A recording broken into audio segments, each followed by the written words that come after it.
جمال الوجود بذكر الإله وتصفو الحياة بنور هداه. جمال الوجود بذكر الإله. السلام علیکم ورحمۃ اللہ وبرکاتہ. نحمدہ ونصلی علی رسولہ الکریم، اما بعد. میں ہوں یامین ملک اور آپ دیکھ رہے ہیں میرا یوٹیوب چینل فہم و عمل. چینل کو سبسکرائب، لائک اور شیئر بھی کریں اور بیل آئیکن کا بٹن بھی دبا دیں. آج ہم انشاءاللہ اللہ تعالیٰ کی توفیق سے سورہ بقرہ کی آیت نمبر 19 کے پہلے حصے کا لفظ مطلب اس کے روٹ ورڈ یعنی مادہ کے حوالے سے سمجھنے کی سعادت حاصل کریں گے. او حمزہ زبر واو او کا مطلب ہوتا ہے یا. کسیب یہ دو لفظ ہیں. کاف زبر کا اگر کسی لفظ کے شروع میں ہو تو اس کا مطلب ہوتا ہے مانند یا مثال یا جیسا. سیب صاد واو با، صاد واو با صوب. صوب کہتے ہیں بارش کو. من سے السما، سین میم واو، سمو سما آسمان کو کہتے ہیں. فی ہی یہ دو لفظ ہیں. فی میں، ہی اس میں دو لفظ ہیں. یہ ظلمات لام میم ظلم کہتے ہیں اندھیرے کو. واو اور رعد را عین دال رعد، را عین دال رعد یہ اس کا روٹ ورڈ ہے. بادل کی گرج کو کہتے ہیں رعد. واو اور برق با را کاف برق کہتے ہیں بجلی کو. او کا سیب یا مانند مثال بارش کے. من السماء جو آسمان سے برستی ہے. فی ہی اس میں ظلمات اندھیرے ہیں. واو اور رعدن بادل کی گرج ہے. وبرق اور بجلی ہے. آیت میں وہ الفاظ جن کی روٹ ورڈ کے ساتھ وضاحت ضروری ہے آپ کے سامنے رکھوں گا انشاءاللہ. سید صاد واو با صوب کہتے ہیں بارش کو. بنیادی معنی اس کا ہے اوپر سے نیچے گرنا. بارش کا گرنا، چونکہ بارش بھی اوپر سے نیچے گرتی ہے اسی لیے صوب بارش کو بھی کہتے ہیں. اور پھر سیب کہتے ہیں اترنے اور اتر کر مقرر جگہ پر پہنچنے کو. بارش بھی جب برستی ہے، جب وہ زمین پر پڑتی ہے تو پھر زمین سے آگے بہ نکلتی ہے اور مقررہ جگہ تک پہنچتی ہے، اس لیے اسے بارش کہا جاتا ہے. اسی سے پھر ایک لفظ ہے مصیبہ. روٹ ورڈ اس کا بھی یہی ہے. مصیبہ عام لفظ ہے جو ہم بولتے ہیں کوئی دکھ درد تکلیف اسے مصیبت کہتے ہیں. تو مصیبہ کو مصیبہ کیوں کہتے ہیں؟ اس لیے کہ وہ جو دکھ درد تکلیف کسی کو پہنچنا ہوتا ہے وہ چونکہ خیر و شر اللہ کی طرف سے ہے تو پھر وہ اس کو پہنچ کے رہتا ہے. وہ دکھ درد تکلیف یا کوئی نعمت اس کو اللہ کی طرف سے پہنچتی ہے. اور مصیبہ اس تیر کو بھی کہتے ہیں جو صحیح نشانے پر لگے. اسی سے مصیبت کو کہتے ہیں کہ چونکہ خیر و شر اللہ کی طرف سے ہوتی ہے، لہذا وہ جس کو پہنچنی ہوتی ہے بالکل اسی تک جا کے پہنچتی ہے، چاہے وہ کوئی تکلیف ہو یا کوئی نعمت ہو. دونوں صورتوں میں وہ اس شخص تک پہنچتی ہے، اسی لیے اسے مصیبہ کہا جاتا ہے. اسی سے نصیب بھی ہے. نصیب کا روٹ ورڈ بھی یہی ہے، اور نصیب کا مطلب ہوتا ہے حصہ. تو کوئی حصے کی چیز چاہے خیر ہو یا شر ہو وہ بھی انسان کو پہنچتی ہے، لیکن یہ اللہ کی طرف سے ہوتی ہے. تو صوب کا مطلب اوپر سے نیچے گرنا، یعنی بارش کو کہتے ہیں. اور یہ کون سی بارش ہوتی ہے؟ سیب، ایسی زوردار بارش جس میں بادل بھی ہوں اور بجلی بھی گرجے، ایسی بارش کو کہتے ہیں سیب. السماء، سین میم واو، سمو یا سما، یہ لفظ ہم اس سے پہلے بھی پڑھ چکے ہیں. سما کا مطلب ہوتا ہے آسمان. آسمان کو سما اس لیے کہتے ہیں کہ زمین کے مقابلے میں آسمان بلندی پر ہوتا ہے، تو سمو کا مطلب بھی بلندی ہے یا بلند ہونا. اسی حوالے سے سما آسمان کو کہتے ہیں، کیونکہ آسمان زمین کے مقابلے میں بلندی پر ہوتا ہے. پھر اسی روٹ ورڈ کے ساتھ ایک اور لفظ بھی ہے اسم، اس کا معنی بھی یہی ہے، بلند کرنا. کسی کو جب ہم پکارتے ہیں تو اس کا مطلب ہے کہ ہم اسے بلند کرتے ہیں، سب کے سامنے عزت دیتے ہیں. تو اسم کا روٹ ورڈ بھی یہی ہے، کیونکہ جب کسی کو پکارا جائے تو اصل میں ہم اسے پکار کر بلند کر رہے ہوتے ہیں، سب کے سامنے اس کو عزت دی جاتی ہے. تو اسم کا اور سما کا روٹ ورڈ ایک ہی ہے، اور اس کے اندر جو معنی پایا جاتا ہے وہ ہے بلندی کا، پکار کر بلند کرنا. آسمان کو بھی ہم جب آسمان کی طرف اشارہ کرتے ہیں تو آسمان کو اشارہ کرنے کے لیے اوپر دیکھا جاتا ہے، کیونکہ آسمان اوپر ہے. تو اس اشارے سے سمجھ آ جاتی ہے کہ آسمان اوپر بلند مقام پر ہے.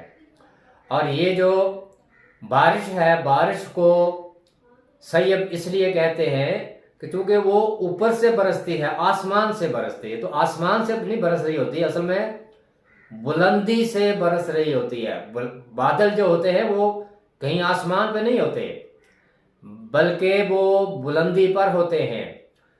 اگر کسی کو یہ تجربہ ہو کہ اس نے جہاز میں سفر کیا ہو تو اکثر ایسا ہوتا ہے کہ جہاز اوپر پرواز کر رہا ہوتا ہے اور بادل اس کے نیچے ہوتے ہیں.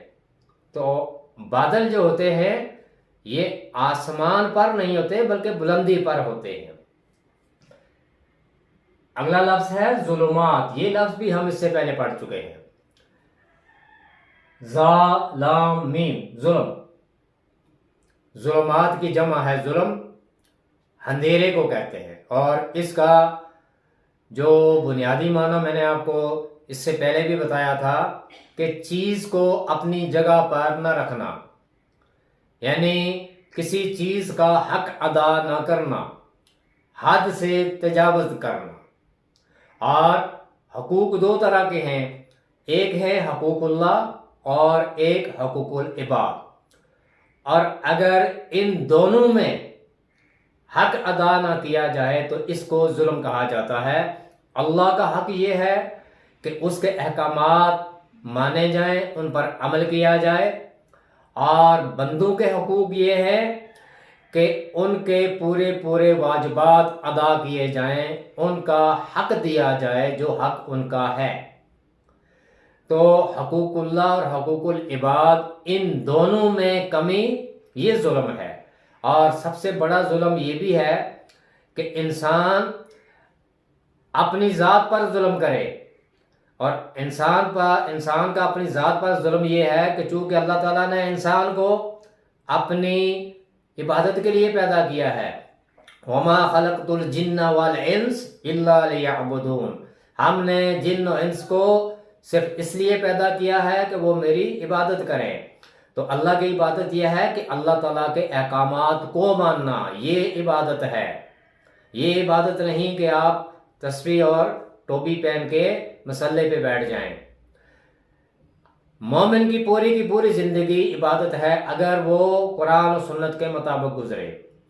مومن کا ہر عمل اگر عمل صالح ہے، اللہ تعالیٰ کے احکامات کے مطابق اور نبی کریم صلی اللہ علیہ وآلہ وسلم کی سنت کے مطابق ہے، تو اس کا ہر عمل عبادت ہے۔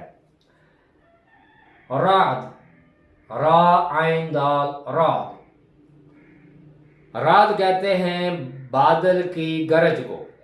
بادل جب گرجتے ہیں تو اس میں ایک خوفناک آواز ہوتی ہے، اس خوفناک آواز کو رعد کہتے ہیں۔ چونکہ بادلوں کے گرجنے سے کپ کپی اور تھر تھراہٹ پیدا ہوتی ہے، تو اس لیے پھر ایسے بادلوں کے اندر جو آواز ہوتی ہے اس آواز کو رعد کہتے ہیں، یعنی اس آواز میں بادلوں کی گرج ہوتی ہے۔ اگلا لفظ ہے برق، با را کاف، برق، یہ اس کا روٹ ورڈ ہے۔ برق کہتے ہیں بجلی کو، اور یہ کون سی بجلی ہوتی ہے؟ وہ بجلی جو بادلوں میں چمکتی ہے۔ جب آسمان پر بادل ہوتے ہیں تو اکثر دیکھا جا سکتا ہے کہ ان بادلوں میں سے چمک پیدا ہوتی ہے، اور وہ جو چمک ہے اس چمک کو آسمانی بجلی کہا جاتا ہے۔ یعنی بجلی اور بجلی کی چمک، اسی سے پھر زرق برق اور چمک دمک بھی ہے۔ یعنی استبرق کہتے ہیں نرم دبیز اور ریشمی کپڑے کو جس میں چمک دمک ہو۔ چونکہ یہ جو برق ہے، بجلی ہے، اس میں چمک ہوتی ہے، تو اسی مناسبت سے پھر وہ جو چمکیلی چیزیں ہوتی ہیں، خوبصورت چیزیں ہوتی ہیں، جن میں چمک دمک ہوتی ہے، زرق برق ہوتی ہے، ان کو بھی استبرق کہتے ہیں۔ تو برق کا مطلب ہوتا ہے آسمانی بجلی، وہ آسمانی بجلی جو بادلوں میں ہوتی ہے۔ آیت کا لفظی معنی اور با محاورہ معنی آپ کے سامنے رکھوں گا، کیونکہ یہ پوری آیت نہیں ہے۔ ہم انشاءاللہ اس سے اگلی ویڈیو میں آیت کا مکمل حصہ روٹ ورڈ کے ساتھ آپ کے سامنے پیش کروں گا، پھر آیت کا مکمل مطلب آپ کے سامنے رکھوں گا۔ او کسیب، یا مانند اس بارش کے، یہ بھی مثال دی جا رہی ہے ان منافقین کی۔ پہلے جو مثال تھی وہ پکے منافقین کی تھی، جن کا عقیدہ ہی یہی ہے کہ وہ منافق ہے۔ اب ایک اور طرح کے منافقین کی مثال دی جا رہی ہے۔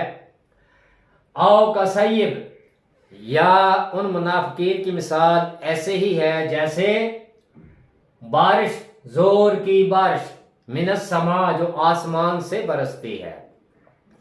آسمان سے جس طرح زور کی بارش برستی ہے، ان منافقین کی مثال اس طرح سے دی جا رہی ہے، فیہ ظلمات، کہ اس بارش میں اندھیرے بھی ہیں۔ جب بارش زور کی برستی ہے تو ایسی بارش جب سامنے آتی ہے تو ان بادلوں کی وجہ سے اندھیرا ہو جاتا ہے، اور ان اندھیروں کی مثال دی جا رہی ہے کہ اس زور کی بارش میں اندھیرے بھی ہوتے ہیں، ورعد و برق، اور بادل کی گرج بھی ہوتی ہے اور بجلی بھی ہوتی ہے۔ اس مثال سے ان منافقین کی مثال دی جا رہی ہے کہ یہ جو بارش ہے یہ اصل میں قرآن اور قرآن کے احکامات ہیں جو اللہ تعالیٰ آہستہ آہستہ نبی کریم صلی اللہ علیہ وآلہ وسلم کے دل پر اتار رہے تھے جبریل علیہ السلام کے ذریعے سے۔ اور ان احکامات میں یہاں جو ظلمات ہیں تو ظلمات سے مراد ایسے احکامات جو منافقین کے لیے اندھیرا ثابت ہو رہے تھے، کیونکہ ان احکامات میں جہاد کا حکم بھی تھا، اور پھر جانی اور مالی قربانی کا ذکر بھی تھا، اور منافقین ان چیزوں سے گھبراتے تھے۔ وہ اپنی دنیا قربان کرنا نہیں چاہتے تھے، وہ نہیں چاہتے تھے کہ ہم مال کی بھی قربانی دیں، جان کی بھی قربانی دیں، یا ہم چونکہ ایک ایسے طریقے سے اپنی جگہ پہ رہے جہاں ہمیں کسی قسم کا کوئی خوف نہیں، تو کہیں ہم پر ایسی حالت طاری نہ ہو جائے کہ ہمیں جہاد کرنا پڑ جائے، لڑنا پڑ جائے، یا ہمیں مالی قربانی دینی پڑ جائے، تو وہ ان چیزوں سے گھبراتے تھے۔ تو ان کے لیے یہ سارے احکامات کیا تھے؟ وہ احکامات تھے، یعنی آسمان سے یہ جو بارش ہے یہ قرآنی احکامات ہے، اور فیہ ظلمات، ان میں ایسے ایسے احکامات تھے جو ان کی مرضی کے خلاف تھے۔ وہ یہ نہیں چاہتے تھے کہ ہمیں جہاد کرنا پڑے عملاً، یا ہمیں اپنے مال کی قربانی دینی پڑے، یا ہمیں جان کی قربانی دینی پڑے۔ پھر ایسی بارش میں ورعد و برق، یعنی ایسے احکامات بھی تھے جو ان کی مرضی کے خلاف تھے۔ ظاہر ہے کہ اللہ تعالیٰ نے جو احکامات دینے ہیں وہ حالات کے مطابق، اللہ تعالیٰ نے قرآنی آیات کو حالات کے مطابق اتارا، جس طرح کے حالات تھے ویسے ہی احکامات دیے گئے۔ تو جس طرح کے حالات تھے احکامات بھی اسی طرح کے تھے، لیکن منافقین کے لیے یہ کیا تھا؟ اندھیرے بھی تھے، بادل کی گرج بھی تھی، اور بجلی بھی تھی۔ ان پر یہ احکامات یعنی انتہائی سخت ثابت ہو رہے تھے۔ وہ نہیں چاہتے تھے کہ ہم ان سختیوں کو برداشت کریں۔ تو انشاءاللہ آیت کا اگلا حصہ دوسری ویڈیو میں اللہ تعالیٰ کی توفیق سے روٹ ورڈ کے ساتھ پیش کروں گا۔ پھر اس کے بعد مکمل آیت کا مکمل مطلب آپ کے سامنے رکھوں گا۔ اللہ تعالیٰ مجھے بھی اور آپ کو بھی قرآن سیکھنے، سکھانے اور اس پر عمل کرنے کی توفیق عطا فرمائے۔ سبحانک اللہم و بحمدک، نشہد ان لا الہ الا انت، نستغفرک و نتوب الیک۔ السلام علیکم ورحمۃ اللہ وبرکاتہ۔